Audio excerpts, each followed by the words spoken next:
Hi everyone, I'm Maddie Shops. Welcome back to my channel. I make videos on shopping, luxury style, and everything in between. Remember, shopping is an art, not a sport, and we like our art fine and fresh. In today's video, I want to talk a little bit about how I have moved away from shopping at Louis Vuitton to primarily shopping with Chanel.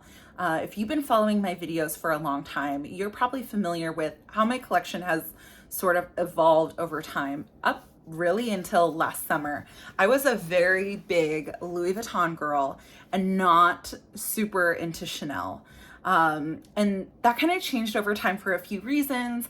I wanted to talk about it. It's also something I've observed in like the larger luxury community, how more and more people are moving to Chanel who used to be like super diehard Louis Vuitton stance. Like I think of Have Louis Will Travel, it's in her name. Minx for All, like all of these YouTubers, luxe YouTubers, we used to be way more into Louis Vuitton and now are kind of moving into these other brands. And so this is my video with my reasons. I'm sure they have their reasons, but it's just something really interesting that I've observed over, the last some odd years that I've been watching and making YouTube videos. So I have my notes down here so that I don't forget. I have a couple pieces of eye candy, which I'll throw into the thumbnail. This beautiful Louis Vuitton limited edition bag, which we'll talk about a little bit this and the reasons, and then also my brand new baby, the large pink heart. She's like, oh, stunning. And I just feel like on camera, it's coming across a little bit more orange than it is in person. It's definitely a warm pink, but in person, she's like vibrant, like pow in your face. Anyway, so I have 4 reasons why I've moved more into being a Chanel client, a Chanel girl, and less on the Louis Vuitton side. The first one that started happening over time with Louis Vuitton, and I started really shopping there, I want to say in 2012, is that it got harder and harder to secure bags. Even some of their very classic standard monogram bags, you would go into the store and it became very much like the Chanel experience where you go in, you say, do you have a, GM never full? And they'd be like, no, absolutely not. It's totally sold out. And it was just very hard to even see pieces that I wanted or get a hold of pieces that I wanted. And some people feel like Louis Vuitton had kind of done this a little bit intentionally to make their products seem more in demand, like the Pochette Métis, the Palm Springs Mini. They were just always sold out. And it was just so difficult to even see a bag to know if you wanted to get it or not. And you might say, Maddie, like with Chanel, it's way worse. Partially true, but it didn't seem like, it wasn't like a seasonal bag, for example, like a bag like this, like I understand there's a limited number. If you're going to have these like standard issue, like non-seasonal, like just main part of your collection, which is what Louis Vuitton used to be, I would expect those to be in stock, especially as you're making like these different sizes, to just be able to like compare and contrast and try it on and feel it in store. And so Louis Vuitton, which has these huge stores, like I feel like whenever I go into a Louis Vuitton store, it's like double the size of a Chanel store. It's a lot of space, a lot of shelf space being empty. And it just really wasn't the same sort of experience. And especially with the Louis Vuitton bags, like with the way that they're constructed, you don't know as much what you're getting as you do with the Chanel bags, because the Chanel bags, it's like, okay, lambskin, and it's going to be all lambskin, and it's not going to have little weird pieces of leather. Not weird, but I'm going to reach over here for this Louis Vuitton bag. Like, you don't really know, looking at the lookbook, like what kind of canvas this is. Is it stiff? Is it floppy? Like, where is there going to be vachetta?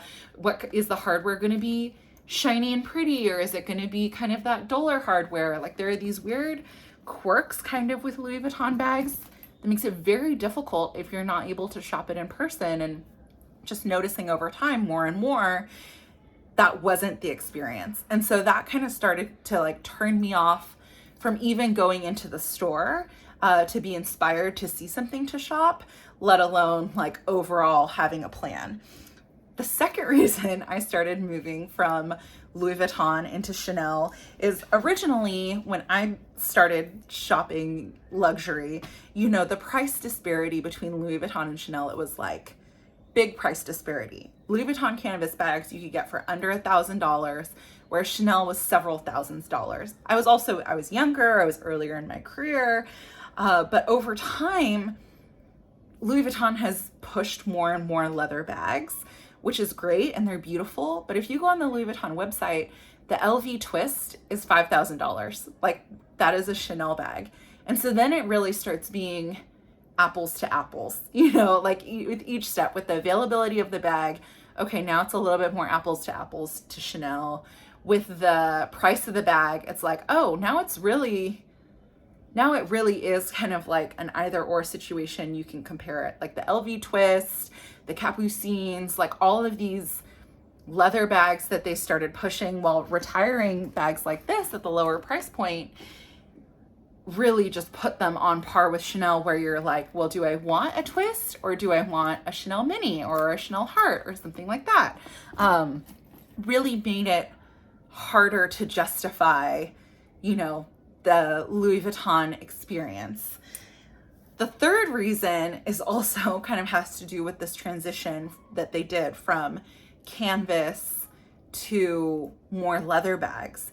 It's just the overall style and aesthetic of Louis Vuitton. I feel like it used to be very carefree, very like travel oriented, and it still kind of is today. But at the end of the day, when I compare like a Chanel mini flap to, I guess, like the LV twist, the mini flap is just more me. It's more my style. Like, it's a little bit more classic, easy to use. Like the LV twist is very edgy, and it has like all these like kind of modernist details, and it's just like a little bit more, yeah, it's like a very mod bag. The Capucines is like a very traditional bag, kind of like more austere in a way. I don't know. I imagine like, I don't know, someone who works at Vogue carrying that bag, like maybe like a more mature woman carrying a Capucines. It's not really like take it out to dinner with friends kind of bag. It's like the way that like a mini is, or even the 22 bag. Like if you saw the recent advertising campaign for the 22 bag, and I know Chanel's pushing it very hard and it's a very controversial bag, but if you watch the video, she's like going out to eat with her friends and partying in the park and riding on a Vespa. And I'm not saying you would do all those things in that bag, but Chanel imagines kind of like this like younger, fresher, fun personality, where it's like the Capucines, it's too heavy, it's too boxy, like it just wouldn't work. And so overall, the style just started to move away from these like very classic, like this is the get pizza with your friends, run to the beach, like whatever style. But I haven't seen Louis Vuitton putting out styles like this recently. Even this Ivy, which I'm gonna buckle because it's like hard to see when it's like not buckled. Very carefree, but this is a bag that they brought back for 1 or 2 seasons and then discontinued, you know. And it's like, this is like, I mean, it kind of was like a pochette Métis alternative, and that's what I bought it for when my Métis was recalled. I ended up getting this bag, and I love this bag. It's like super, you know, easy to use, you know, kind of like grab and go sort of thing. But I just saw Louis Vuitton moving further and further away from something like this, whereas Chanel, I mean, this is like, say what you will about the heart bag and how long it'll last or whatever, like this is fun. Like you can't argue, like you can say it's too childish, you can say like you don't like the construction, like you could, you know, there are negative things to say about this bag, but you can't deny that this bag is fun. Like it is fresh, it's fun, it's you know, kind of like just gives that like excitement. It gives that like, where are we going? We're doing something great. Like you're not going somewhere boring with a pink heart bag. You're going somewhere fun. I know I've said fun like 50 times, but like it's just for this versus like the Capucines, and I don't mean to like be berating that bag, it's a beautiful bag. It's a stunning bag. It's like very well constructed, but it's not fun. It's, yeah, stunning. It's austere. It's like, you know, I don't know. It's not really historical because it's like still kind of a new bag, but it just is giving off this very different style that I wasn't identifying with. And this had been going on since they had, like, I think it was called the Vivienne bag, which kind of, it had that Louis Vuitton clasp on the front, or even like the Passy, right? Like that's a great kind of bag that came out after this one was discontinued, and it's very popular and it's very pretty. But at the same time, like the Passy isn't necessarily like that fun vibe. It's still giving off this like, I don't want to say like older, more mature, but it's kind of giving off that more serious, like a more serious vibe, and like a less, to me, it just was less joyful. So those were the 3 reasons. It was harder to get the bags. The bags were getting more expensive, and you know, the style really wasn't aligning with like my tastes. And then the 4th reason, and this is kind of like a strategic reason, and you know, people will feel all different ways about this kind of having to be a reason or strategy, but I realized when it came to my luxury shopping and my handbag collection, I was kind of peanut buttering the money I spent across a bunch of different brands. And if you took all of that, like if you took what I was spending at Louis Vuitton and then Chanel and then like all, you know, Prada or whatever, Bottega, and you put it all into one basket, there's an opportunity for me, like, and you could argue whatever, there's an opportunity to just become a better client for one of the brands. And so because I was, last year, I made a decision kind of actively, not to say that if there's something I see that I want, I'm not going to get it, but I just made an active decision to be like, I'm going to be all in with Chanel and be a really good Chanel client. And in exchange for that, Chanel will treat me really well too.